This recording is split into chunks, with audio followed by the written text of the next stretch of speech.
네, 어서 오십시오. 오늘 또 우리 나이아가라 가신 우리 어르신들도 계시고 해서 오늘 좀 소수 정예입니다. 준비도 아예 테이블 세팅도 소수 정예로 준비해 봤는데 혹시 더우셔서 모자라면 우리 또 집사님과 우리 목사님께서 좀 애써 주시면 좋겠고요. 혹시 느껴지실지 모르겠습니다만 제가 오늘 컨디션이 조금 좋지 않습니다. 그래서 미리 양해 말씀을 부탁드리는데 옮는 건 아니니까 걱정하진 않으셔도 됩니다. 그래서 그래요. 괜찮아 보입니까? 다행입니다. 다행입니다. 네, 제가 혹시 말을 좀 더듬더라도 양해해 주시면 감사하겠습니다. 자, 오늘 우리 구약 한눈에 훑어보기 지지난주에 이어서 두 번째 시간으로 함께하게 됩니다. 우리 지지난주에는 시대순으로 역사순으로 우리 구약을 한번 쭉 훑어봤고요. 오늘은 장르별로 훑어보는 그런 시간을 가지려고 합니다. 우리 시작하기 전에 제가 기도하고 오늘 이 모임 시작하도록 하겠습니다. 하나님 아버지 감사합니다. 올해 저희 교회에 하나님의 말씀을 사모하는 마음을 부어주셔서 저희가 새벽 묵상 시간을 통해 계속해서 하나님의 말씀을 통독하며 열심히 그 말씀을 묵상할 수 있도록 이끄신 은혜를 감사드립니다. 이제 구약을 거의 끝내면서 이제 곧 신약으로 들어가게 되는 가운데 우리가 다시 한번 마음을 모아서 지금까지 우리가 함께 읽은 구약이 어떠한 내용이었는지 다시 한번 정리하고 앞으로 우리가 다시 구약 성경을 읽게 될 때에 어떤 방법으로 읽으면 좋을지를 생각해보는 그런 시간을 가집니다. 하나님 이 구약을 다시 보는 시간을 통해서 우리가 지난 한 해 동안 지난 9개월 동안 열심히 읽어왔던 이 성경의 말씀이 다시금 우리에게 체화가 되고 또 그 말씀을 우리가 붙잡고 나아갈 수 있는 저희들 되도록 주님께서 인도하여 주시기를 소망합니다. 또한 계속해서 이어지게 될 신약을 미리 보는 시간을 통해서 우리가 10월, 11월, 12월 3개월 동안 함께 보게 될 신약을 통독하는 그 시간이 더욱더 기쁜 시간, 더욱더 행복한 시간, 더욱더 하나님의 뜻을 깊게 알게 되는 귀한 시간 될 수 있도록 주님께서 역사하여 주시기를 소망합니다. 오늘 이 시간도 주님께 의탁드리며 모든 것들이 하나님 안에서 온전함을 얻을 수 있는 시간 되도록 주님께서 주의 성령으로 역사하여 주시옵소서. 감사드리며 예수님의 이름으로 기도드립니다. 아멘. 아멘. 기도해보니까 컨디션이 좀 올라오는 것 같습니다. 말을 더듬지 않고 하는 거 보니까. 자, 오늘 장르별로 들어가게 되는데요. 복습을 먼저 한번 하고 들어가겠습니다. 지난 시간에 함께 봤던 화면인데 통독을 돕는 읽기 방법, 이것은 사실은 1기 때 저희가 2기 때 이미 한번 조금 살펴봤던 내용입니다. 그래서 총 3가지 읽기 방법을 제가 제시를 했었는데 그 중에 하나가 바로 지난 시간에 봤던 시대순으로 이해하는 이제 그런 시간입니다. 그래서 이것이 역사와 사건과 스토리의 도움을 받아서 진행이 되고요. 저희는 지지난주에 함께 할 때 지리적인 이해도 추가해서 함께 살펴봤었습니다. 여러분 기억나시죠? 거기 보시면 제가 나눠드린 핸드아웃을 보시면 시대적 순서에 따라서 어떻게 구약을 정리할 수 있는지 그 시대가 적혀 있습니다. 이 그림을 통해서 지난번에 같이 보셨던 내용인데요. 기억이 나시죠? 창조시대로부터 족장시대까지 창세기였고요. 출애굽시대 그리고 광야시대 여기까지는 출애굽기부터 신명기까지. 그 다음에 정복시대라고 적혀있는데 저는 이걸 묶어서 같이 했던 걸로 기억이 납니다. 가나안 땅에 정착했던 시대를 정복시대와 사사시대로 나눴었는데 정복시대는 여호수아고 사사시대는 사사기가 되겠죠.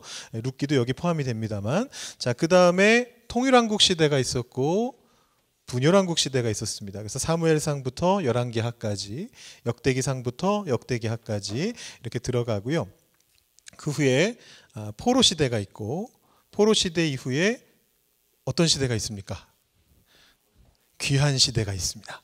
그 뒤가 중간 시대인데 신구약 중간기는 뭐 구약으로 넣기도 하고 안 넣기도 하기 때문에 크게 신경 쓰지는 않으셔도 됩니다.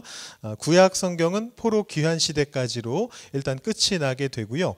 여러 뭐 예언서라던가 뭐 다른 책들이 어디에 끼어 들어가는가는 이제 조금 생각을 해봐야 되는 부분인데 오늘 장르별 읽기에서는 사실 그 부분이 주제는 아니어서 제가 설명을 다 드리지는 않겠습니다만 뭐 예언서 중에 어떤 예언서가 어느 시대의 예언서인가 이런 것들은 저희가 이제 남은 몇 주 동안의 새벽 묵상 시간을 통해서 이제 말씀을 드리도록 하겠습니다. 각 예언서를 소개해 드릴 때 이 예언서는 어느 시대입니다. 이런 식으로 뭐 호세아서는 여로보암 2세 시대입니다. 이렇게 안내해 드리는 방법을 통해서 여러분들께 알려 드리도록 하겠습니다. 자, 그래서 이렇게 해서 저희가 그때 시대를 전체적으로 살펴봤고요. 또 중요한 지리적인 사항들을 공부하기도 했었습니다. 혹시 뭐 이런 지도 보신 게 기억나실지 모르겠습니다. 뭐 지도를 많이 보여드렸는데, 이 지도 저 지도 많이 보여드렸는데 그 중에 하나죠. 이거 기억나시죠? 암몬, 모압, 에돔 순서 어떻게 외우면 되는지 말씀드렸던 거. 이응, 미음, 미음, 이응, 이응, 디귿 이렇게 순서대로 간다. 이 말씀 드렸던 기억이 나실 거예요. 이것만 기억하고 계시면 어떻게 조합을 시켜도 무조건 이 조합이 나오게 됩니다. 에돔이 먼저였나? 근데 디귿으로 시작하는 건 없잖아요. 그러니까 순서대로 암몬, 모압, 에돔, 이 순서구나 이렇게 알 수 있게 되는데, 이스라엘의 주변 민족들 중에서 가장 이스라엘과 오랫동안 같이 지냈고, 뭐 때로는 싸우고 때로는 뭐 복속되기도 하고 여러 가지 돕기도 하고 여러 가지 일들을 벌였던 데가 바로 이세 부족이었고, 그 다음에 이쪽에 블레셋, 아주 오랫동안 맞서 싸웠던 그룹이었고, 위쪽에는 아람과 두로, 시돈, 페니키아 같은 곳이 있었습니다. 그래서 뭐 이런 것들을 쭉 살펴보면서 이 시대에는 이런 상태였구나, 이때는 이런 민족들이 있었고, 이때는 이곳까지 이스라엘이 다스렸고, 이런 것들을 쭉 보여드리면서 같이 앞으로 통독을 다시 하시게 될 때 좀 편하게 이해하실 수 있도록 제가 그런 것들을 좀 보여드렸습니다. 자, 그 외에 방법이 있어요. 통독을 돕는 읽기 방법 중에 그 외의 방법이 있는데, 장르별로 읽는 방법이 있고, 그 다음에 주제별로 읽는 방법이 있습니다. 이 중에서 오늘은 장르별 읽기를 할 것이고요.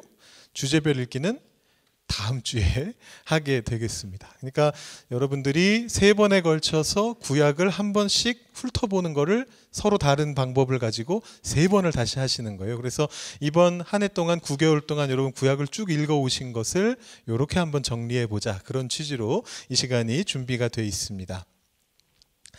자, 장르별 읽기를 그렇다면 우리가 왜 해야 하는가를 먼저 말하면서 시작해야 될 것 같아요. 성경의 장르를 우리가 꼭 알 필요가 있을까요? 하나님 말씀에 뭐 장르 구분이 무슨 의미가 있을까요? 하나님 말씀은 다 이건 하나님 말씀 이렇게 그냥 받으면 끝나는 거 아닙니까? 네네네. 장르요. 장르라는 말은요, 한국어가 아닙니다. 한국어가 아닙니다. 예, 한국어가 아닙니다. 이거 뭐 사실은 프랑스 쪽에서 온 말인 것 같은데 영어에서 쓰는 말이죠. 이게 어떤 말이냐면 문학적으로 볼 때 이것은 뭐 소설이다, 이것은 수필이다, 뭐 이것은 시다, 이런 식으로 구분하는 거를 이제 장르라고 표현을 하거든요. 그러니까 지금 여기서 말씀드리는 거는 성경의 각 책들이 서로 다른 성격을 가지고 있다는 말씀을 드리는 거예요. 예, 창세기에는 어떤 장르고, 창세기는 어떤 특징이 있고, 시편은 또 다른 특징이 있고, 그것을 우리가 알아야만 이 내용을 더 잘 이해할 수 있다라는 그런 취지로 지금 말씀드리고 있습니다. 네, 감사합니다. 네, 이 장르별 읽기를 우리가 하는 이유는 각각의 성경의 장르에 따라서 방금 말씀드린 것처럼 창세기는 창세기대로, 시편은 시편대로, 또 뭐 여호수아서는 여호수아서대로 그 특징이 너무 다르기 때문에 그것을 좀 묶어가지고 우리가 쉽게 보기 위해서 우리 이 장르를 보는 건데요.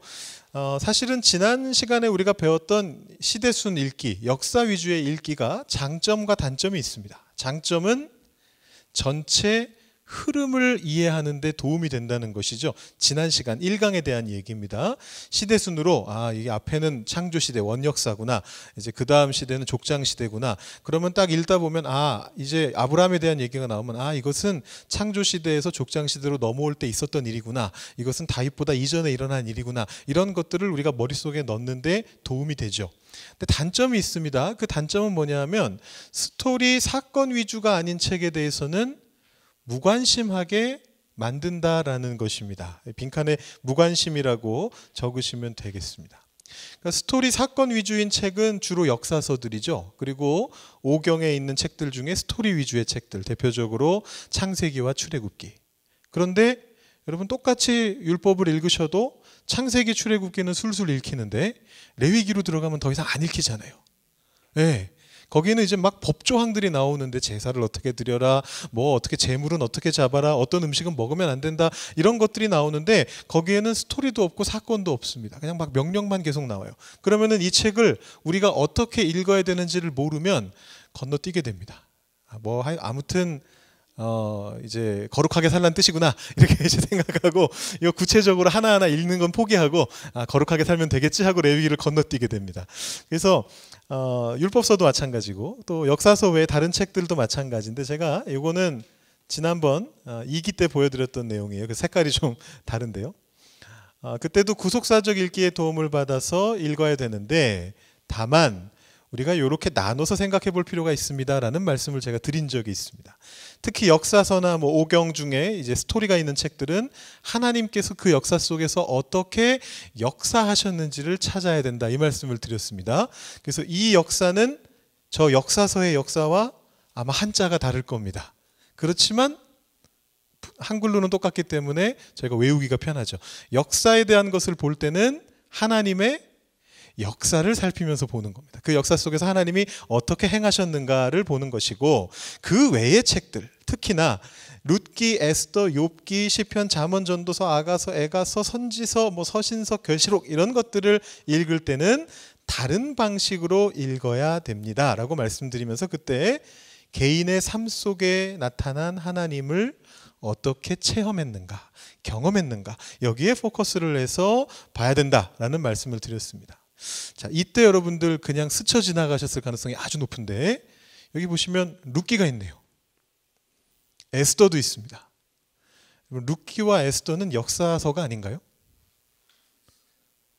우리가 역사서 속에서 배우잖아요. 사사기 뒤에 룻기가 있고 에스라, 느헤미야 다음에 에스더가 있고, 대부분의 우리 성경 공부하는, 성경 읽기하는 그런 책들을, 참고서들을 보시면 룻기와 에스더는 역사서 안으로 포함시켜서 같이 보거든요. 근데 제가 이때 룻기와 에스더가 역사서가 아니다 이렇게 쓰고 이렇게 지나갔는데, 제가 짚어드리진 않고 그냥 지나갔는데 당시에 뭐 이제 크게 고민하지 않고 목사님이 하는 말이니까 맞겠지 이렇게 생각하시고 아마 다 넘어가셨던 것 같아요. 근데 사실은 룻기하고 에스더에 대한 거는 제가 조금 이따가 다시 한번 설명을 드리도록 하겠습니다. 역사서라고 보기가 좀 어려운 부분이 있습니다. 장르적으로 볼 때. 내용적으로 볼 때는 물론 역사를 다루고 있지만 장르적으로 볼 때는 역사서라고 보기가 조금 어렵습니다. 자, 그래서 크게 두 가지 틀을 그때 소개해 드렸는데, 역사를 볼 때는 하나님의 역사하심을, 그 외의 책들은 하나님을 체험하는 것과 연결해서 봐야 된다 말씀을 드렸는데, 그걸 이제부터 조금 더 구체적으로 자세하게 한번 살펴보도록 하겠습니다. 자, 구약 성경의 장르를 확인하기 위해서 먼저 성경을 구분하는 방법부터 살펴보도록 할게요. 여러분들 지금 보고 계시는 성경책은 좀 특이한 성경책입니다. 여러분들은 이제 그 성경책만 쭉 봐오셨기 때문에 그게 특이하다는 것을 생각하지 못하실 수가 있는데, 여러분들이 갖고 계신 구약 성경은 총 30 몇 권으로 되어 있습니까? 39권으로 되어 있습니다. 39권으로 되어 있는데요. 그런데 그 배열은 원래 지금 39권으로 구약 성경을 구분한 사람들이 누구냐면 유대인들이에요. 히브리 사람들이 성경, 지금 우리가 보는 성경과 똑같은 39권의 성경을, 물론 그 사람들은 뭐 사무엘 상하를 한 권으로 보고 역대 상하를 한 권으로 보고 이래서 실질적으로 22권이라고 얘기하지만 범위는 똑같습니다. 우리는 지금 유대인들하고 똑같은 성경을 보고 있어요, 구약에서. 그런데 이 유대인들이 배열했던 성경과는 완전히 다른 배열을 가지고 있습니다. 좀 이따가 제가 설명을 드릴게요. 첫 번째가 뭐냐 하면 4분법인데 구약 성경을 구분하는 방법입니다. 현재 우리가 보고 있는 성경의 형태고 여러분들한테 익숙한 방법입니다. 어떻게 구분이 돼 있죠? 앞에 율법서가 있고 모세오경이 있고요. 역사서가 나옵니다. 여호수아서부터 아까 말씀드린 에스더까지. 그 다음에 시가서가 나옵니다. 욥시, 잠전, 5권. 그 다음에 예언서가 나옵니다. 이사야부터 시작해서 말라기까지 예언서가 나오는 것이 현재 우리가 보고 있는 구약 성경의 형태인데, 이 구조는 이 히브리 성경의 구조가 아니고 히브리 성경을 최초로 헬라어로 번역했던 헬라어 성경의 구조입니다. 그 헬라어 성경의 구조가 그 이후로 라틴어 성경으로 넘어오고 개신교 성경으로 넘어오면서 지금까지 남아 있습니다. 근데 재밌는 것은 이 헬라어 성경은 우리가 지금 보고 있는 성경 외에 다른 성경들을 가지고 있어요. 외경이라고 부르는 책들이죠. 토빗기라던가 유딧기라던가 이런 외경들을 가지고 있는데 개신교는 이 구조는 받아들인 대신에 그 외경은 받아들이지 않았습니다. 가톨릭은 여전히 이 순서와 외경까지 모두 다 갖고 있습니다. 그래서 가톨릭은 처음부터 헬라어 성경의 흐름을 그대로 가져간다고 보시면 돼요. 그리고 히브리 성경을 보는 유대 사람들은 구약 성경이 그 사람들의 성경이잖아요. 유대 사람들 같은 경우에는 이 사분법을 받아들이지 않습니다. 요거는 이제 헬라어 성경이니까. 그래서 3분법으로 예수님께서 사용하셨던 그 히브리 성경인데 오경 율법서는 똑같이 앞에 있고요. 그 다음에 예언서가 나오고 맨 뒤에 성문서가 나오는 이런 형태로 되어 있는데, 그래서 그 사람들은 자기들이 원래부터 봤던 방식대로 같은 범위를 봅니다. 근데 우리 개신교는 독특하게도 범위는 히브리 성경의 범위를 따르고 구조는 헬라어 성경의 구조를 따르는 이제 그런 형태가 되어 있습니다. 자, 그래서 이 3분법과 4분법을 여기 괄호에는 요 두 개를 적으시면 되는데 3분법과 4분법을 말씀드리는 이유는 뭐냐 하면요. 이 둘을 오늘 좀 섞어가지고 여러분들께 좀 이해하기 편하게 소개해 드리려고 하기 때문입니다. 아까 말씀드린 룻기나 에스더 같은 경우 헬라어 성경에는 역사서 속에 들어가 있지만 히브리 성경에서는 맨 뒤에 성문서로 빠져 있습니다. 이유가 있는 거예요. 거기에 이제 그거를 이제 하나씩 설명드리면서 제가 말씀을 드리려고 합니다. 성문서는요 말만 거창하고요. 이게 뭐의 번역이냐 하면 그 히브리어 크투빔의 번역인데 그 크투빔은 무슨 뜻이냐 하면 그냥 책들이란 뜻입니다. 다른 얘기가 아니고 굉장히 간단합니다. 그냥 책들이란 뜻입니다. 오경은 토라라고 하는데 토라는 그냥 율법이란 뜻이고요. 그 다음에 예언서는 느빔이라고 하는데 그거는 그냥 선지자들이란 뜻입니다. 그래서 율법, 선지자들, 책들 이렇게 되어 있습니다. 근데 이거를 그냥 문서 이렇게 번역하거나 책들 이렇게 번역하면은 폼이 안 나니까 앞에 홀리를 붙인 겁니다. 성문서 거룩한 책들이다 이렇게 붙인 건데 히브리 사람들은 그냥 책들 그렇게 부릅니다. 조금 이따가 이거 다 자세하게 조금 더 설명을 드릴게요. 그래서 이것이 히브리 사람들이 보던 예수님도 보셨던 성경의 형태인데 신약 성경에 그 흔적이 남아있죠. 누가복음 24장 44절에 예수님이 이렇게 말씀하시죠. 내가 너희와 함께 있을 때 너희에게 말한 바 곧 모세의 율법과 선지자의 글과 시편에 나를 가리켜 기록된 모든 것이 이루어져야 하리라. 율법은 오경을 말하는 것이고요. 선지자의 글은 선지서, 예언서를 말하는 것이고 시편은 성문서를 대표하는 그런 표현입니다. 예수님 당시에 유대인들은 이렇게 율법, 모세의 율법과 선지자의 글과 시편 그러면 구약 성경 전체를 부르는 표현으로 인식을 했습니다. 이제 요거를 토대로 해서 진행을 할 건데 자 보시면 둘의 공통점은 무엇이죠? 4분법과 3분법의 공통점은 무엇이죠? 맨 앞이 율법서다라는 것이죠. 이게 공통점입니다. 뒤는 순서가 바뀌어져 있지만 또 구분이 다르지만 앞에는 똑같습니다. 책도 똑같습니다. 창출, 레민신 5권이 오경입니다. 모세 오경, 율법서가 맨 앞에 있습니다. 이유가 있습니다. 이것이 구약 성경의 핵심이기 때문입니다. 여러분 구약의 핵심은 바로 율법서인데요. 우리가 이 율법서를 읽을 때 아까도 말씀드렸던 것처럼 역사서라고 생각하고 읽게 되면 읽기는 편해집니다. 여기에는 이런 일이 일어났고 이런 사람이 나오고 아브라함이 나오고 아들은 이삭이고 그 다음 아들은 야곱이고 이렇게 흘러내려갔구나 하면 읽기는 편해집니다. 그런데 문제는 뭐냐 하면 그 안에 수많은 율법들이 끼어 있다는 것이죠. 그리고 그 율법의 맥락을 이해하지 못하면 읽기가 너무너무 힘들어진다라는 이제 그런 문제가 있습니다. 율법서를 우리가 역사서 읽듯이 읽어서는 뭐 안 된다라고 말할 수는 없는데 거기에 우리가 조금 더 고민해 봐야 되는 것은 뭐냐 하면 우리의 관점은 이 율법이 우리에게 왜 어떻게 주어졌느냐를 확인하는 것이다라는 걸 머릿속에 넣고 보셔야 된다는 거예요. 그러니까 이 율법서의 목적이 하나님이 세상을 이때 창조하시고 그 후에 우리의 조상들은 이런 사람들이었고 그리고 우리가 율법을 받았어요. 이것을 설명하는 데 있는 게 아니라는 거예요. 율법서가 주어진 목적은 율법이 가운데 있고요.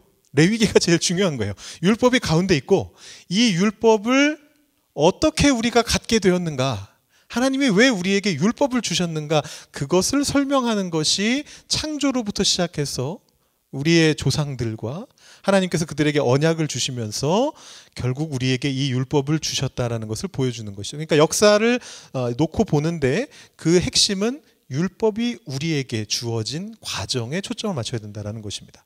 그래서 원역사에서 우리가 봐야 되는 것은 뭐냐 하면 다른 거 보는 게 아니고요. 창조가 정말 과학적으로 일어났는가 이런 거를 봐야 되는 게 아니고 이 역사에서 보는 것은 우리는 타락했고 우리의 처지는 타락된 처지에 있는데 그로부터 하나님께서 우리를 건지시겠다고 약속하셨다라는 것이죠. 그 약속을 따라서 살아간 사람들이 있고 아담과 하와와 셋과 또 그 밑에 후손 중에 에녹과 또 노아와 또 노아의 자손들 중에 나중에 아브라함이 나오는, 그렇게 그 약속을 따라 산 사람들이 있고 그 약속으로부터 벗어나서 산 사람들이 있었다라는 것을 보여주는 게 핵심이라는 것이죠. 족장 시대도 마찬가지입니다. 이스라엘 민족을 하나님께서 선택하시고 그들을 대표로 세우시면서 그들에게 단계별로 선택하면서 언약을 계속해서 주셨단 말이에요. 아브라함도 이스라엘의 조상이지만 지난 시간에 말씀드린 것처럼 이스라엘 외에 다른 민족의 조상이기도 하죠. 이스마엘 족속의 조상이기도 하고요. 또 이삭 밑으로 내려가면은 또 그 밑에 에돔 족속의 조상이기도 하고요. 조카인 롯까지 생각한다면 모압과 암몬의 조상도 될 수 있고요. 그래서 처음에는 아브라함, 그 다음에는 이삭, 그 다음에는 이스라엘의 직접적인 시조가 되는 야곱, 이런 족장들을 살펴보면서 하나님이 이스라엘을 어떻게 선택하시고 어떤 언약을 주셨는가라는 것을 보는 것이고, 출애굽 시대에는 죄된 인간의 고통의 현장 속에서 이 사람들이 하나님 애굽으로 내려가 가지고 거기에서 노예가 됐지 않습니까? 그 노예로부터 하나님이 구원하시는 은혜를 보여주시고 시내산에서 놀랍게도 하나님께서 직접 만나주셨고 이 백성들을 만나주셨고 그리고 성화의 과정을 거치면서 약속의 땅으로 간다. 이 율법서가 우리에게 보여주고자 하는 바는 이거라는 것이죠. 이 역사에서 바로 이 부분들에 주목하면서 이 역사들을 읽고 그 안에서 어떤 율법이 우리에게 주어졌는가를 살펴보면서 읽어나가야 이 율법서를 우리가 제대로 읽는 게 됩니다. 역사와 사건만 보시면 되는 게 아니고 이 과정 속에서 촬영하실 수 있는 시간 잠시 드리도록 하겠습니다. 제가 요거는 여기다 안 적어가지고 핸드아웃에 안 적어가지고 지금 굉장히 열심히 적고 계시는 분들이 계시고 또 이렇게 촬영하시는 분도 계시는데 잠시 촬영하셔도 되겠습니다. 네, 말씀하십시오. 율법은 율법서 안에 있는 모든 하나님의 명령을 말합니다. 모두 몇 개냐면요, 10계명이 아니고요, 613개로 유대인들은 세놨습니다. 네. 권사님, 아까 화면 다시 보여드릴까요? 사진 찍으셨나요? 다시 보여드릴까요? 이렇게 찍으셔도 되는데. 네. 우리 토라가 율법이라고 아까 말씀드렸죠, 히브리어로. 물론 이제 어떻게 세느냐에 따라서 조금씩 달라지는데, 범위를 어떻게 놓고 어떻게 세느냐에 따라 조금씩 달라지는데, 유대 랍비들은 오랜 역사 동안에 모세오경 안에는 613개의 계명이 있다라고 그렇게 셌습니다. 그 중에 248개는 행하라, 이렇게 하라 라는 명령이고, 내 부모를 공경하라, 긍정 명령이고, 365개는 하지 말아라, 살인하지 말아라, 이런 의미가 있습니다. 그런 건데, 그래서 여기다가 의미 부여하는 분들도 있어요. 하필이면 또 개수가 365개잖아요. 그래서 하지 말라는 것이 하루에 하나씩 이렇게 이러면서 이렇게 의미 부여하기도 하는데, 그렇게까지 큰 의미가 있을 것 같지는 않고요. 그렇지만 어쨌든 이 613개의 계명이 여기 적혀 있는 대로 창세기에는 조금 여기는 스토리 중심이기 때문에 적게 들어있고, 그러나 출애굽기에는 111개, 레위기에는 247개, 민수기에 52개, 신명기에 200개, 이렇게 율법들이 그 스토리 사이에 끼어서 들어가 있습니다.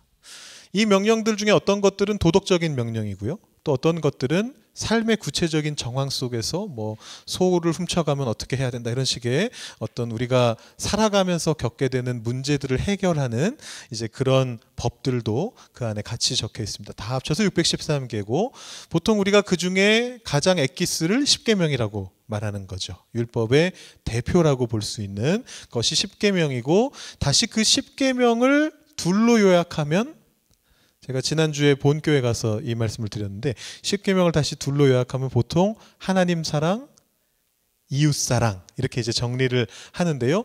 우리 신약 시대에 예수님도 그렇게 말씀하셨고 예수님께 질문하러 왔던 율법학자도 그렇게 말했던 그런 내용이고 그 하나님 사랑이 신명기 6장 5절이죠. 너는 마음을 다하고 힘을 다하고 그리고 이웃 사랑은 레위기 19장에 있는 말씀입니다. 내 이웃을 내 몸과 같이 사랑하라. 그 두 말씀 전부 다 613개 계명 안에 들어있는 말씀들입니다.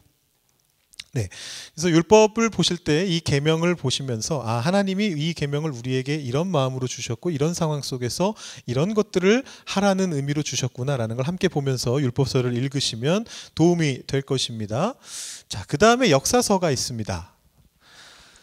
우리가 가지고 있는 성경 4분법의 구조에서 율법 뒤에 역사가 따라 나오게 되어 있습니다.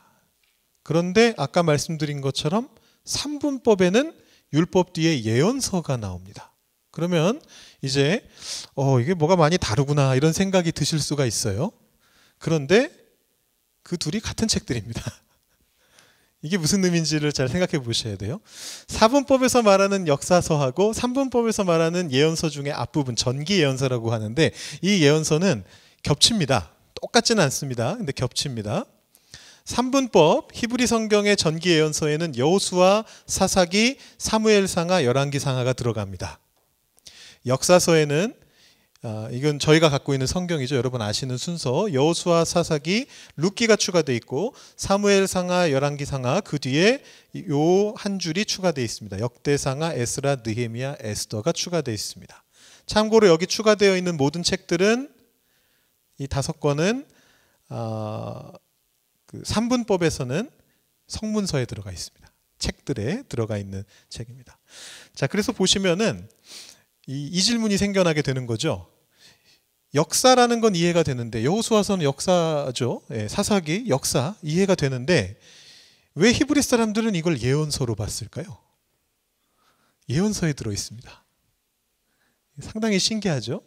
물론 이 안에 예언자들이 나옵니다. 선지자들이 나옵니다. 뭐 열왕기상하 같은 데 가보면은 저기 엘리야도 나오고 엘리사도 나오고 또 더 전에 사무엘상하에 보시면 다윗 시대에 나단도 나오고 여러 가지 이름 없는 하나님의 사람이라는 그런 예언자도 나오고 여러 예언자들이 등장은 하는데 그리고 뭐 사무엘도 선지자라고 불린 적이 있고 뭐 그렇게 등장은 하는데 이 내용을 예언이라고 보는 게 맞나 이런 질문이 생겨나게 돼요. 자, 이렇게 한번 정리해 보죠. 전기 예언서는 역사인데 실패의 역사라고 볼 수가 있습니다. 아까 말씀드렸던 것처럼 에스라, 느헤미야가 예언서 안에 안 들어 있습니다. 그거는 나중에 쓰여진 책이기 때문에 뒤로 빠져가지고 책들에 들어가 있는데요. 이 앞에 열왕기하까지만 보게 되면 이 예언의 이 전기 예언서에 나와 있는 역사들은 전부 다 실패한 역사들이에요. 결과적으로 그들은 포로로 끌려갔잖아요. 책의 마무리가 어떻게 되느냐 하면 여호수아부터 방금 말씀드린 여호수아, 사사기, 사무엘상하, 열왕기상하 이 책은 전체적으로 흐름이 하나로 이어지게 되어 있는데 그 결말이 어떻게 나느냐 하면 포로로 끌려갔다. 이것으로 끝이 납니다. 실패한 역사죠. 그래서 히브리 사람들은 이 실패의 역사를 쭉 나열한 다음에 그 뒤에다가 심판의 선언을 덧붙여 놨습니다. 우리가 잘 알고 있는 예언서들이 후기 예언서라고 이제 학자들은 이렇게 구분을 하는데 히브리 사람들은 구분 안 합니다. 그냥 곧바로 여호수아, 사사기, 사무엘상하, 열왕기상하 뒤에 이사야부터 말라기까지를 그냥 집어넣어 놨습니다. 그리고 그걸 다 묶어 가지고 예언서, 선지서 이렇게 그냥 불러버립니다. 요 배열의 의미가 있는 거예요. 하나님께서 우리를 구원하시기 위해서 율법을 주셨는데 그 율법을 따르지 못하고 실패했던 역사를 예언서가 이제 기록하고 있는 것이죠. 우리가 지금 계속해서 이 히브리 구분으로 따지면 후기 예언서에 해당하는 책들을 지금 쭉 보고 있는 건데요. 여기서 지금 우리가 갖고 있는 예언서와의 차이는 에가서가 빠져 있고 다니엘서가 빠져 있습니다. 이 두 책도 전부 다 히브리 사람들은 성문서에다가 넣어놨습니다. 자, 그 외에 나머지 대예언서 3개, 이사야, 예레미야, 에스겔, 그 다음에 소예언서 12책, 호세아부터 말라기까지는 똑같이 들어가 있는데, 이 책들을 전기예언서에 붙여놓은 것은 이 시대의 역사가 실패의 역사였다는 걸 보여주기 위한 거예요. 그리고 우리가 그것을 보고 생각을 바꾸기를 바라는 거죠. 이게 쉽게 말하면 반면교사하는 거예요. 우리의 조상들은 이렇게 실패하였는데 우리는 그래서는 아니 됩니다 라는 말을 하기 위해서 이 역사서들을 배열해 놓은 것이고, 자, 그래서 우리는 이 역사서 속에서 물론 당연히 아까 처음 말씀드렸던 것처럼 하나님의 역사를 찾아봐야 되는데, 하나님께서 이렇게 하셨다라는 걸 찾아봐야 되는데, 문제는 매번 잘 안 됐어요. 이 역사 속에서 계속 실패하는 일들이 많았습니다. 그럴 때 우리는 그 안에서 하나님은 어떤 마음으로 이 역사를 계속 일으키고 계셨는가, 이 말 안 듣는 사람들에게 하나님은 왜 이런 마음으로, 어떤 생각을 가지시고 이런 행위를 계속 해 나가셨는가, 그 역사의 끝은 무엇인가, 이것을 질문하면서 우리가 이 역사서를 읽어볼 필요가 있다라는 것입니다. 그 다음에 우리 사분법으로 따지면 시가서가 와야 되거든요. 욥시 잠전화가 와야 되는데, 제가 지금 히브리 성경의 3분법과 4분법을 섞어서 가고 있기 때문에 그것을 좀 뒤로 뺐습니다. 그래서 요 뒤에는 우리가 예언서라고 부르는 책을 한번 살펴보도록 하겠습니다.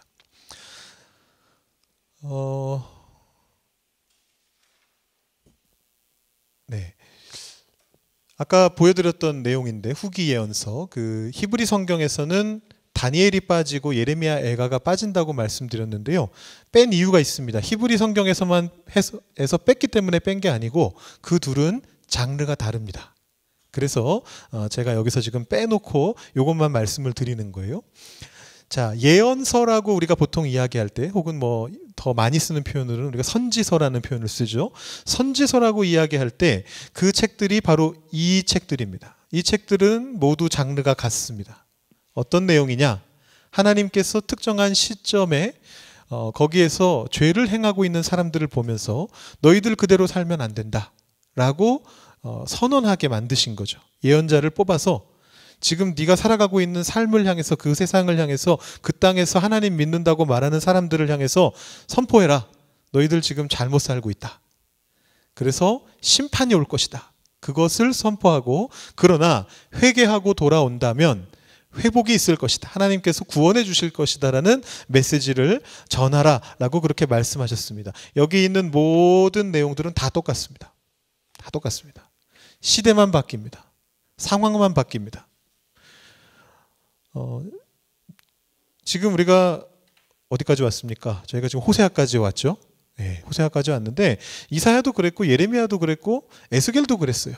포로로 끌려갔는데, 포로로 끌려가서 처음에는 심판의 메시지를 전했습니다. 앞에 절반 1장부터 24장까지 바로 저희가 지난주에 봤던 내용인데, 1장부터 24장까지는 계속해서 심판 메시지를 전했고, 정작 예루살렘이 멸망한 이후에는 포로의 기로 끌려온 사람들한테 25장부터 48장까지는 이제 하나님께서 너희를 다시 회복시키실 거다라는 그런 메시지를 전했죠. 마른 뼈가 살아날 것이다. 새로운 예루살렘이 세워질 것이다. 그런 메시지를 전했죠. 전체적으로 마찬가지입니다. 호세아도 오늘 제가 말씀드린 10장까지는 심판의 메시지인데, 내일 말씀인 11장부터 14장까지의 말씀은 회복의 말씀이 담겨져 있습니다. 모든 책들이 다 기본적으로 그런 구조를 가지고 있고요. 그대로 살면 심판받을 것이다. 그러나 회개하면 회복하게 될 것이다 라는 이제 그런 말씀이 들어있고, 지금 여기 적혀 있는 그대로죠. 심판은 우리의 죄된 속성으로 인한 행위의 결말을 드러내지만 회복은 그것을 두고 보지 않으시는 하나님의 은혜를 보여준다. 이 두 가지가 계속 왔다 갔다 하면서 우리 예언서를 우리가 읽어야 되는 거죠. 지난번에 우리 김 목사님이 그런 말씀을 하셨고, 사실은 김 목사님 저희 교회 부임하시기 전에 저도 작년인가 재작년인가 그 예언서 새벽 묵상 설교하면서 비슷한 말씀을 드렸던 적이 있는데, 계속 심판에 대한 말씀만 자꾸 나오니까 이거를 성도님들께 설교하기가 쉽지 않다. 어쩌다 한 번이면 괜찮은데 이게 계속 이어져 가지고 에스겔 1장부터 24장까지 계속 심판하는 얘기들만 나오고 있는데 이거를 막 며칠 동안 설교하고 있는데 계속 심판이라 쉽지 않습니다 말씀드린 적이 저도 있는데 핵심은 그 심판으로 끝이 안 난다는 것이죠. 그 심판은 우리가 처해 있는 상황이고요. 하나님께서 우리를 뭐 싫어하셔서 심판하시는 게 아니라 우리가 이대로 살아가면은 그 결말은 이것밖에 되지 않는다. 그것을 보여주는 강한 선포로서 심판이 주어지게 되는데 그러나 결과적으로는 하나님께서는 은혜로서 우리를 구원하신다는 것이 이 예언서의 핵심이다. 그래서 그 하나님의 마음을 읽어낼 수 있어야 된다라는 것을 말씀드리는 것입니다. 자, 그 다음에 마지막 남은 책을 보겠습니다. 사분법 기준으로는 시가서가 되겠는데요. 이 시가서 안에는 욥기, 시편, 잠언, 전도서 그리고 아가서가 있습니다. 이렇게 5권이 우리가 지금 현재 가지고 있는 사분법 성경책에서의 시가서에 해당하고요. 그런데 이제 삼분법에서는 이 예언서 뒤에는 성문서가 오게 되어 있는데 성문서 안에는 어떤 책들이 들어가냐 하면 시편, 욥기, 잠언. 자, 여기랑 똑같죠? 순서만 다릅니다. 시편이 앞에 있고요. 그 다음에 여기 아가서 전도서가 있네요. 똑같습니다. 근데 거기에 추가되는 게 룻기, 아까 말씀드렸던 룻기와 에스더가 추가되어 있고요. 에가서와 다니엘서가 추가되어 있고 에스라, 느헤미야, 역대상하가 추가되어 있습니다. 마지막 괄호에는 역대상하를 적으시면 됩니다. 순서가 좀 되게 특이하죠. 저도 이게 신학교 가서 이거 보고 나서 되게 신기했는데 역대상하 뒤에 에스라 느헤미야가 스토리적으로 연결되거든요. 근데 특이하게도 에스라 느헤미야를 먼저 놓고 맨 마지막을 역대상하로 끝냈습니다. 아마 그 배치에 의미가 있을 텐데 뭐 그걸 지금 말씀드릴 필요까지는 없을 것 같고요. 자, 그래서 요 둘의 겹치는 책들은 요 시가서 책들은 전부 다 겹치고 그 외에 몇몇 책들이 더 있습니다. 이거를 하나로 정리할 수가 없습니다. 이 삼분법은 어떤 구조로 된 거냐 하면 성경이 만들어진 순서대로 사실은 작성이 된 거예요. 율법이 제일 먼저 있었고 그 율법을 우리의 삶에 적용하는 과정 속에서 예언서들이 있게 된 것이고 그 후에 나중에 추가된 책들이 여기 다 붙어 있는 건데 그러다 보니까 장르가 굉장히 많이 섞여 있습니다. 다양한 장르들이 섞여 있습니다. 역사서도 여기 들어가 있고 왜냐하면 이 역사는 나중에 후대 역사였기 때문에 그래서 이쪽으로 들어가 있는데요. 요거를 한번 정리해서 한번 보여드리도록 하겠습니다. 자, 시문학이 있습니다. 시문학은 쉽게 말하면 노래죠. 시편과 아가서와 에가서는 노래입니다. 시문학입니다. 그 다음에 룻기와 에스더는 제가 역사적 소품이라고 표현을 했습니다. 그러니까 뭐 이 소품이라는 단어를 사실 뭐 장르로 쓰기도 하고 안 쓰기도 하는데 핵심은 뭐냐 하면 짧은 이야기란 얘기예요. 역사를 길게 다루고 있는 책이 아니고 역사적인 내용을 다루고는 있으나 짧은 이야기들로 룻기와 에스더가 있다 그런 뜻이고요. 그 다음에 욥기, 잠언, 전도서를 우리가 보통 지혜문학이라고 부릅니다.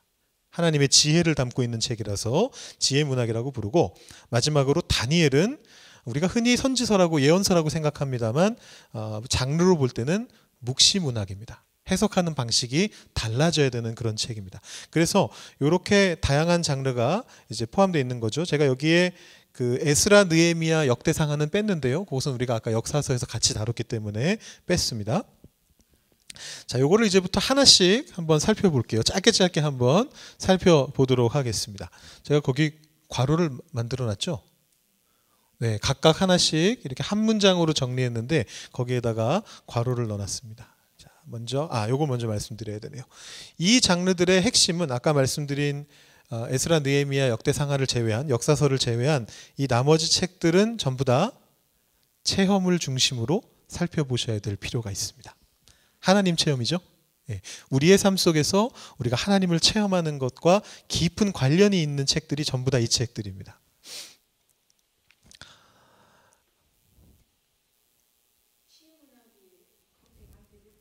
네, 시문학도 우리의 체험하고 관련이 있고요. 그 외에 나머지 뭐 묵시문학이니 지혜문학이니 역사적인 소품까지도 전부 다 하나님을 우리 삶 속에서 어떻게 체험할 것인가 쪽에 초점을 맞추고 읽으셔야 됩니다. 이따가 한번 또 설명을 드리겠습니다. 자, 먼저 노래, 시문학 이렇게 되어 있고요. 시편, 아가서, 에가서인데 제목을 보시면 노래는 불러야 한다. 노래는 불러야 한다. 그렇죠? 노래는 부르는 것이죠. 예, 제가 잘 못 불러도 부르게 되고 음치도 노래는 불러야 됩니다. 노래를 어디다가 처박아 놓고 그냥 적어 놓기만 하는 사람은 없습니다. 노래는 부르라고 만들어진 겁니다. 시편, 아가서, 에가서는 삶 속에서 우리가 부르는 노래입니다. 거기 괄호에 부르는이라고 적으시면 되거든요. 제가 이 주제로는 한번 뭐 설교한 적도 있고 또 새벽 묵상 때도 몇 번 말씀드린 적이 있어서 지금 이 시간에는 그걸 자세하게 말씀드릴 필요는 없을 것 같은데, 다만 간단하게 요약을 하자면 결국 이 노래라는 것은 삶의 애환을 담고 있는 거잖아요. 성경에 나오는 노래도 기본적으로는 똑같아요. 우리들이 살아가면서 삶 속에서 우리가 가지고 있는 애환을 묘사하는 것인데, 다만 신앙 가지고 하나님을 체험하면서 하나님을 가깝게 체험했던 사람들이 만든 것이 바로 이 성경에 나오는 시편과 아가서와 에가서라고 하는 노래입니다. 그래서 보시면 슬플 때, 희로애락이죠. 사람의 희로애락입니다. 슬플 때 부르는 노래가 있습니다. 예레미야, 애가 같은 경우 성전이 무너지고 예루살렘 성이 멸망하고 배고픔으로 인해서 자식들이 죽어나가고 그 자식을 심지어 먹어야 되는 상황까지 몰리게 되는 아주 슬픈 상황들 속에서 불려졌던 노래가 에가서입니다. 또 시편 안에 보면 저희가 시편 할 때 쭉 장르에 대해서 조금 말씀을 드렸었는데, 탄식시라고 하는 장르가 시편의 대부분을 차지하고 있는데, 이 탄식시는 자기 자신의 힘겨운 상황을 하나님 앞에 토로하는 그런 시들이거든요. 이제 그런 시들이 슬플 때 부르는 노래죠. 예수님께서도 탄식시로 노래를 부르셨습니다. 십자가 위에서 시편 22편 말씀으로 하나님 어찌하여 나를 버리시나이까 이렇게 외쳤던 것이 바로 탄식시고요. 슬플 때 부르는 노래입니다. 그 다음에 기쁠 때 부르는 노래가 있습니다. 아가서. 여러분 읽어보시면 기쁨이 저절로 막 흘러넘치는 그런 책이잖아요.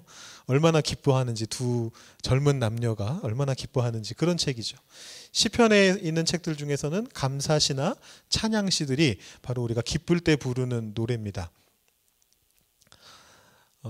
예배 때 부르는 노래도 있습니다. 성전에 올라가는 노래라던가 기타 시편들 중에 뭐 찬양시, 감사시 이런 시들을 우리가 예배 때 주로 많이 부르게 되고, 그 당시에도 예배 때 불렀고요. 그 다음에 이제 삶의 정황에서 부르는 노래가 있죠. 시편의 즉위시 같은 경우에 왕이 왕으로 즉위할 때 불렀던 찬양입니다. 감사시 같은 경우 나한테 감사할 일이 있을 때 부르는 찬양이었고, 신뢰시 같은 경우에는 탄식시와 유사한데 내가 조금 힘든 상황 속에 있지만 그럼에도 불구하고 나는 하나님을 신뢰하겠습니다라고 신앙을 고백하는 그런 시가 신뢰시였습니다. 지혜시는 우리가 아까 이따가 지혜문학에서도 보게 되겠습니다만 우리 삶의 상황들 속에서 하나님의 지혜를 간구하는 그런 시가 지혜시고요. 아가서와 에가서는 위에서도 말씀드렸듯이 어떤 특정 상황, 아가서 같은 경우 결혼을 놓고서, 에가서 같은 경우 나라가 망하는, 도시가 망하는 슬픈 상황 속에서 삶의 특수한 상황들 속에서 불렀던 노래들도 이 안에 들어 있습니다. 그래서 인간의 희로애락을 다 다루면서도 하나님께서 그 안에서 나의 삶 속에 어떻게 역사하셨는가 혹은 어떻게 역사하실 것인가를 같이 부르게 되는 그런 노래들이 바로 이 노래들이고요. 아까 말씀드렸던 것처럼 예수님도 슬프셨을 때는 노래를 부르신 거예요. 결국은 어찌하여 나를 버리시나이까, 그 시편을 외치시면서 노래를 부르셨던 거고, 또 이 당시에 성전 예배를 드릴 때는 성전에 올라가는 노래를 부르면서 예배를 드렸던 거고, 우리가 어느 상황에 있든지 우리가 이 노래를 불렀다. 그래서 제가 이 부분에 대해서 소개할 때마다 늘 드리는 말씀인데, 시편은 너무 교리적으로 분석하시면 안 됩니다.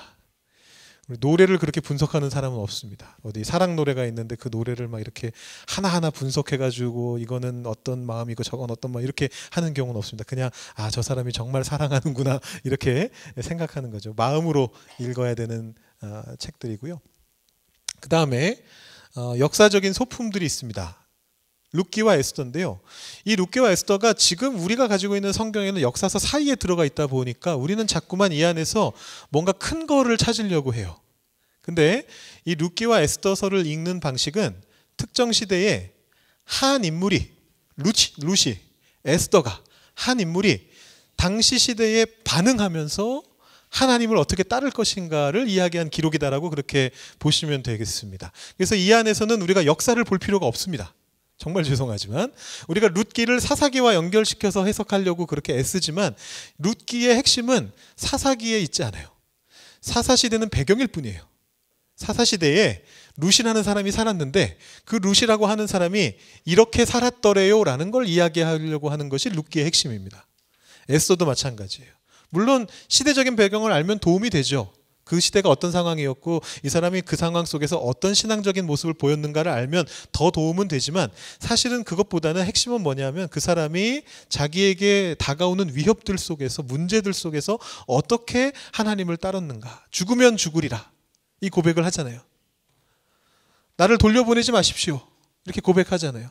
헤세드를 보이잖아요. 사랑을 보이잖아요. 인애를 보이잖아요. 그 모습을 보는 것이 핵심입니다. 굉장히 특징적인 건 둘 다 여성이 주인공이다라는 것이죠. 외경까지 범위를 넓히면 우리 개신교는 외경을 성경으로 받아들이지 않았지만 읽으면 신앙에 도움이 되는 책으로는 인정을 했습니다. 그런데 외경까지 범위를 넓히면 유딧기도 여성이 주인공인 이제 그런 책입니다. 그래서 왜 여성이 주인공인 책들이 이렇게 소품으로 성경 속에 들어와 있는가? 이유는 잘 모르겠습니다. 정확한 이유는 알 수가 없습니다. 그런데 아무래도 고대 사회에서는 여성이 남성보다 지위가 좀 낮았던 거는 어쩔 수 없는 현실이었는데 그 상황 속에서도 하나님에 대한 신앙을 남성 못지않게 아름답게 보여줬던 사람들에 대한 기록을 안 남길 수 없어서 있었던 게 아닐까 저는 그렇게 생각을 해봅니다. 네, 맞습니다. 지금도 마찬가지입니다. 권사님 말씀대로 지금도 그렇습니다. 그래서 그런 어떤 시대적인 한계에도 불구하고 이들이 보여줬던 신앙은 길이길이 남겨야 되는 신앙이었기 때문에 역사의 큰 흐름 속에 들어갈 수는 없지만 이 룻의 신앙이 역사의 그 사사기의 어떤 삼손과 기드온 사이에 들어갈 수는 없다 할지라도 이 신앙의 고백이 우리가 반드시 알아야 되는 것이기 때문에 이렇게 역사적인 소품으로 남겨지지 않았을까 우리가 그렇게 한번 생각해 볼 수가 있겠습니다. 네. 그 다음에 지혜 문학이죠. 욥기와 잠언과 전도서입니다. 핵심은 하나님과 삶이 함께 있는 것입니다. 네. 지혜 문학의 핵심은 그겁니다. 삶 속에서 씨름하는 자들의 묵상입니다. 이 지혜 문학의 핵심은 내가 살아가고 있는 이 세상 속에서 하나님의 뜻이 어떻게 이루어질 것인가를 고민하면서 그 하나님의 응답을 받아 적은 책이 욥기, 잠언, 전도서예요. 물론 관점은 조금씩 다릅니다. 잠언은 세상에 대해서 상당히 수용적입니다. 제가 잠언에 대해서 새벽 묵상할 때 알려드렸었는데 잠언에 나오는 많은 문구들은 거의 그 당시 고대 사회에서 통용되던 문구였어요. 하나님을 믿는 신앙이 있어야만 받아들일 수 있는 게 아니고 세상에 그냥 말하면 그 말 되네, 아주 지혜롭네 라는 말을 들을 수 있는 그런 내용들인데 그것을 받아들이면서 잠언은 다만 거기에 세례를 베풀죠. 그것을 하나님 신앙 안에서 어떻게 더 해석할 것인가를 가지고 잠언은 고민하면서 하나님 말씀을 남긴 케이스라면 욥기와 전도서는 반대로 상당히 부정적입니다. 이 사람들은 사실은 세상에 대해서만 부정적인 게 아니고 하나님에 대해서도 조금 부정적인 반응을 보이고 있죠. 이게 과연 이렇게 되면 이 세상은 헛된 곳이 아닌가, 허무한 곳이 아닌가, 나의 이 고난 속에서 이거는 하나님께서 나를 버리신 게 아닌가, 이런 얘기들을 하는데 그렇게 서로 관점은 다르지만 핵심은 뭐냐면 결국은 그 삶 속에서 하나님과 삶이 내 안에서 대화하게 만드는, 하나님과 세상 어느 쪽도 버리지 아니하고 내가 살아가고 있는 이 세상과 하나님을 함께 붙들고 같이 내가 어떻게 이 세상을 살아갈 것인가를 고민한 기록이 바로 이 지혜 문학 욥기, 잠언, 전도서의 기록이다, 이렇게 보실 수가 있겠습니다. 자, 마지막 책이 다니엘서입니다. 다니엘서는 엄청나게 어려운 책입니다. 엄청나게 어려운 책입니다. 왜냐하면 너무 독특해요. 그래서 이거를 우리가 자꾸만 선지서의 하나로 읽기 때문에 다니엘서를 잘못 읽게 됩니다. 자, 아까 말씀드렸듯이 예언서의 핵심은 뭐냐 하면 심판과 회복입니다. 지금 너희가 이대로 살아가면 심판받을 수밖에 없다. 너희는 망할 수밖에 없다. 멸망할 수밖에 없다. 그러니 회개하고 돌아서면 너희는 회복될 것이다거든요. 근데 다니엘서는 전혀 그런 주제를 다루고 있지 않습니다. 그렇게 읽으면 안 됩니다. 다니엘서의 핵심은 뭐냐 하면 이거는 설명이군요. 이 묵시문학이 다니엘과 요한계시록 단 두 가지만 있는데 이 이걸 제가 설명하고 넘어가야겠군요. 다니엘서 같은 경우에는 심판과 회복을 얘기하는 것이 아니고요. 믿는 자들이 고난을 당하고 있는 상황들 속에서 우리에게 희망은 있는가? 이것을 말하는 것이 다니엘서의 핵심입니다. 요한계시록도 마찬가지입니다.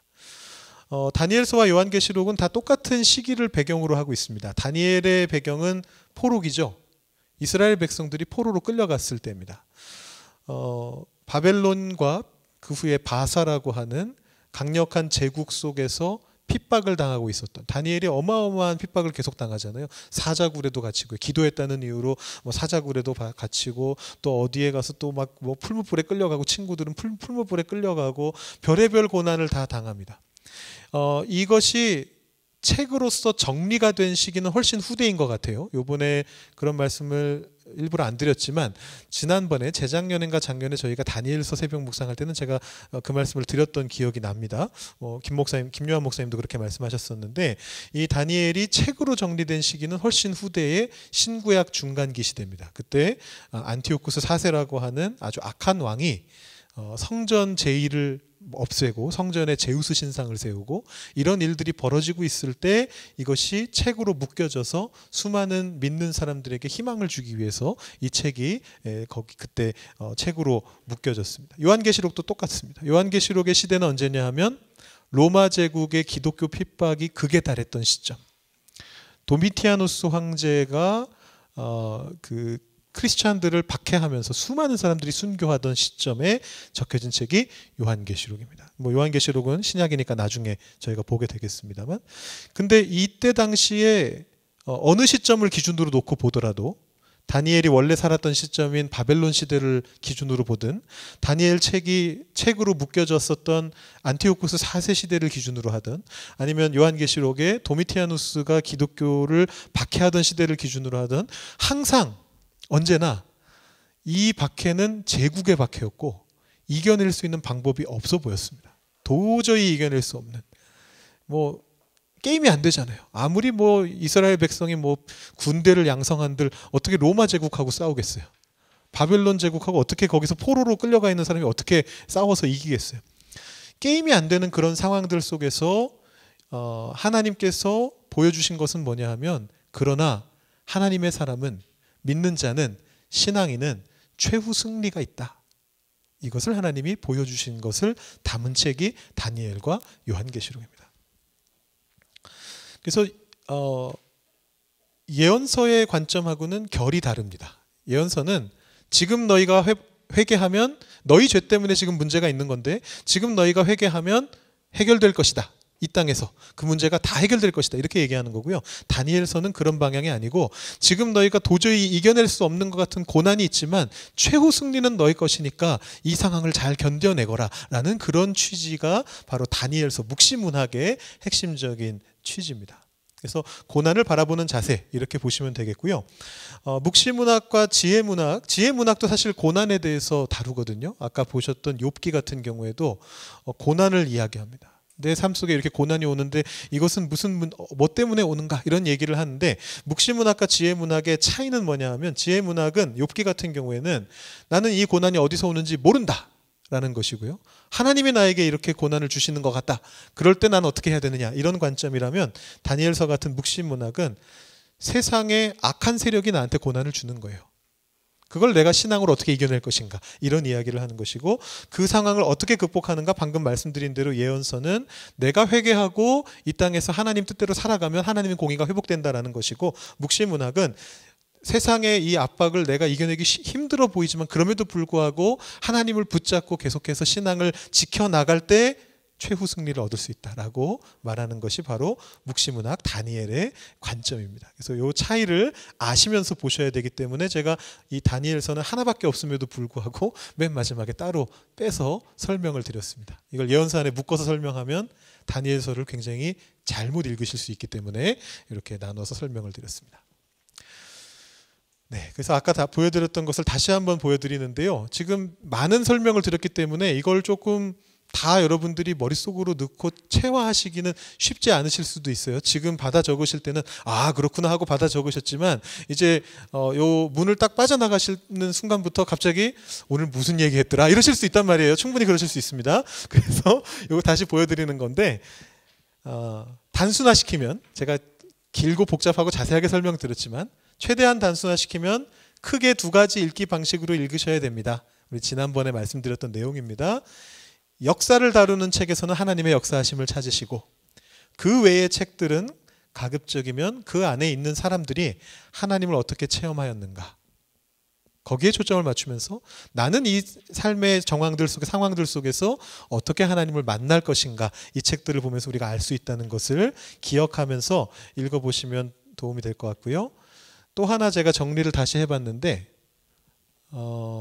이렇게 한번 정리해봤습니다. 기본 틀은 똑같습니다. 이 두 가지 하나님의 역사하심과 삶 속에서의 하나님 체험을 기준으로 보시면 되겠는데 율법서는 그 두 가지가 좀 섞여 있다라고 보시면 되겠고요.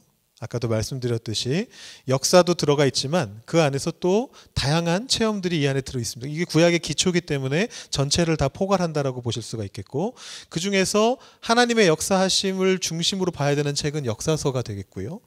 삶 속에서의 하나님 체험을 중심으로 봐야 되는 책은 시가서와 마지막에 보여드렸던 여러 다른 책들이 되겠고요. 예언서는 조금 섞여 있는 것 같아요. 그래서 역사적인 배경을 알아야 되고 어떤 상황 속에서 주어진 것인가를 알아야 되는데 그러나 그 예언은 삶 속에서의 변화를 같이 포함하고 있기 때문에 이 두 가지가 합쳐져서 하나님의 마음을 읽어내는 하나님은 이런 마음으로 이런 역사를 하셨구나. 그러니까 우리는 이렇게 반응해야 되겠구나 라고 하나님의 마음을 함께 읽어내면서 예언서를 읽으시면 도움이 되겠다라는 생각이 들어서 이렇게 한번 또 다른 정리를 해드려 봤습니다. 우리 율법도 613개나 되는데 10개로 요약하면 10계명이 되고 2개로 요약하면 하나님 사랑, 인간 사랑, 이웃 사랑이 되듯이 우리 이것도 한번 이렇게 둘로만 요약하면 아까 보여드린 대로 딱 이렇게 역사와 체험으로. 근데 조금 더 나눠 보신다면 이런 느낌으로 율법서는 이 둘을 함께 봐야 되고 예언서는 하나님의 마음을 살펴보면서 보면 되겠구나. 이렇게 정리해 보시면 앞으로 구약 성경을 다시 읽으시게 될 때 도움이 되실 거다 이런 생각이 들어서 이렇게 정리해 봤습니다. 거기 빈칸에는 하나님의 역사하심이라고 적으시고요. 삶 속에서의 하나님 체험 이렇게 적으시고 두 가지를 바탕으로 하나님의 마음을 읽어가며 네 맞습니다. 장르에 맞는 성경 읽기를 해 나갑시다 라고 제가 그렇게 적었는데요. 이렇게 한번 정리하고 마무리해 보도록 하겠습니다. 다음 시간에는 저희가 10월 1일이 되나요? 첫 주가 되는데 그때 저희가 함께 모여서 주제별로 성경을 다시 한번 구약 성경을 다시 한번 분류를 한번 해보겠습니다. 잘 나누면서 주제별로 다시 한번 정리해보는 시간 갖고요. 그 다음 주부터는 김종현 목사님께서 신약을 어떻게 통독하실까 그 도움이 되는 얘기들을 중심으로 한번 준비해서 알려드리도록 하겠습니다. 네, 앞에 페이지요. 요거 말씀하시는 거죠? 네, 좋습니다.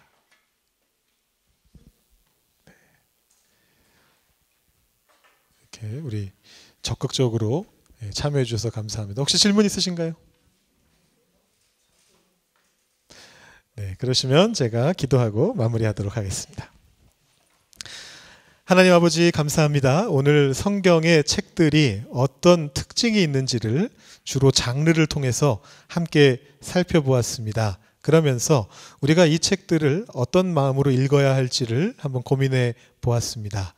역사와 사건들이 중심이 되는 일들은 그 안에서 하나님이 어떻게 역사하셨는지를 살피면서 우리가 읽게 되고, 또 그 외에 우리의 하나님을 향한 고백들이 담겨져 있는 그런 책들은 우리의 삶 속에서 하나님을 어떻게 체험할 것인가를 생각하면서 우리가 읽어나갈 수 있도록 인도하여 주시옵소서. 그래서 이 구약의 책들을 우리가 읽을 때마다 그것이 하나님의 말씀을 어떻게 우리에게 전달하는지를 우리가 다시 한번 깨달으며 매번 새롭게 하나님을 만나볼 수 있는 그런 시간들이 되도록 주님께서 인도하여 주시옵소서. 우리 다음 시간 이후로 이어지는 우리 수요신앙 강좌 5기에도 우리 성도님들께서 많은 관심을 가지고 오실 수 있도록 주님 그 마음을 붙잡아 주시고, 계속될 신약의 통독도 주님께서 이끌어 주셔서 올 한 해가 하나님의 말씀을 깊게 체험하는 귀한 한 해가 될 수 있도록 주님 우리 성도님들께 역사하여 주시옵소서. 감사드리며 예수님의 이름으로 기도드립니다. 아멘. 마치겠습니다.